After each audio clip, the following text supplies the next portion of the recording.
in the meantime here, we want to talk about the issue of ghost guns, the weapon at the center of this story. Remember, all last week when this story broke, we had been talking because it was seen in the video of that dramatic video of the moment the shooting took place. Well, what kind of weapon was that? And where did the shooter get the weapon? Well, we're learning from law enforcement that they believe it is a ghost gun, possibly assembled from a 3D printer. And we want to talk about how this is even possible with our friend there at Fox 13 in Tampa, Genevieve Curtis. She joins me. Genevieve, good to see you here. Ghost guns have been brought up a lot in the news. We were just covering a story here on LiveNOW last week. You might be familiar with it, that school shooting in Northern California. 2 young students were injured there. And a ghost gun, according to investigators, was used in that shooting here. We're now learning from investigators it was potentially used in this shooting. What more do we know? Yeah, well, Andrew, I mean, ghost guns are becoming an increasing problem for law enforcement. They are untraceable. They are easy to get from the internet. They're relatively cheap and pretty simple to assemble. And as you mentioned, there are cases and instances really all over the country where ghost guns have been used. Now, in some places, like in New York, ghost guns are specifically illegal. There are laws dedicated to ghost guns, but on a national scale with the ATF, there are some ghost guns that are perfectly legal. It's a sinister phenomenon that you can actually make a gun, and they're plastic. There's a lot of different ways you can make them. A sinister phenomenon. Former Assistant Director of the FBI's Criminal Investigative Division, Chris Swecker, tells me ghost guns are made without a serial number. They can be made from a 3D printer or a kit from the internet. The common denominator is they're not traceable, even though they are considered firearms by the ATF and need to be, you need to get a permit or be registered. So they're untraceable. That means they're perfect for crime. He says you can see in the video where it looks like the gun was jamming. The suspect is actually having to manually eject the shell casings. Local law enforcement agencies across the country deal with ghost guns on the streets. From 2016 to 2021, there are more than 45,000 suspected ghost guns reported to the ATF. Swecker says he can't believe the person of interest didn't get rid of it. I mean, that's one of the things about the gun is you can just get rid of it. It's easy to make, easy to get rid of. So we don't read a whole lot about it, but it is a bad, a bad trend, if you will, that these guns are out there. I don't think ATF and local law enforcement have any way of controlling this. Because the internet is the internet. You can learn how to do a lot of bad things on the internet. Swecker managed the capture of Eric Rudolph, the 1996 Olympic bomber.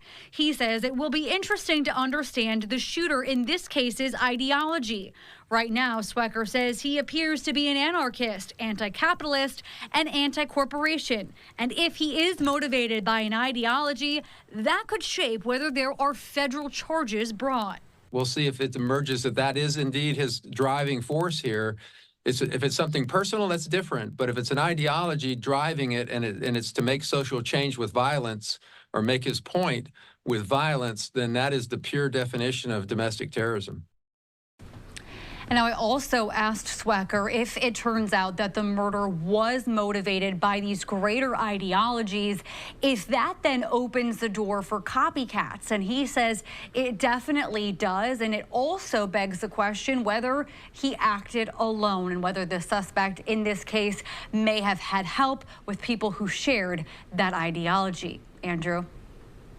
Yeah, I mean, Genevieve, we've been asking ourselves and guests like Chris Swecker there all throughout the course of this story, how sophisticated of a criminal was this to commit such a brazen killing in the early morning hours there last week in Midtown Manhattan on the sidewalk outside that hotel. And we just went over, his pedigree, his education, Ivy League educated. And so I was asking myself, is this a sophisticated criminal or not? For ghost guns, you can just follow the instructions online and assemble these weapons, right? Yes, you probably have to have a base knowledge, but anyone could do it. Yeah, and that was one of the things I talked to Swecker about. He was like, look, I hate to put this information out there, but it is already out there on the internet. It is very easy to go on there and to figure this out. It's available, just at the click of your phone, right, to figure out how to put these together. And so that's part of it. And then when you're talking about the sophistication of the person of interest here, that was something that Swecker and I also touched on, because he was saying, he, in that video where people thought maybe the gun was jamming, that is actually having to pull those shell casings out of the ghost gun itself. He said he would have had to practice with that weapon multiple times. But again, the idea that this was some trained assassin, I think has kind of been put to bed at this point. Definitely. Genevieve Curtis there live for us in Tampa. Genevieve, thanks for bringing us this story. We'll talk soon. You got it. All right, in the meantime here, we still have more and more developments coming in, and really just a rapid clip about this story here. I want to put this up. Take a look at this. This is a new statement from the Mangione family. This is a statement from the Mangione family regarding Luigi Mangione, put out by Nino Mangione. Now, from what we understand, that is Luigi's cousin, that he is currently a Maryland state delegate, a Republican there at the State House in Annapolis in Maryland. They say this: unfortunately, we cannot comment on news reports regarding Luigi Mangione. We only know what we have read in the media. Our family is shocked and devastated by Luigi's arrest. We offer our prayers to the family of Brian Thompson, and we ask people to pray for all involved. We are devastated by this news. The Mangione family there. So a new statement coming in from the family. In the meantime here, let's put up some of these graphics that we have made about who Mangione is. He's a 26-year-old software engineer. Like we reported, he graduated from the University of Pennsylvania with degrees in computer science and mathematics. He attended that prestigious Gilman School. It's an all-boys prep school in Baltimore. He was the valedictorian of his senior class when he graduated in 2016.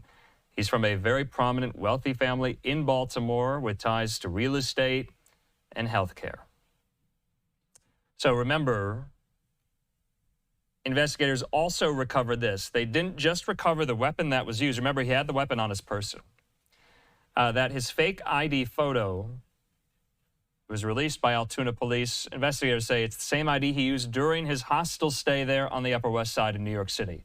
So he was going under a fake name, Mark Rosario, you see there. And that is what he was using as he was in New York. It's a New Jersey driver's license, as you can see there.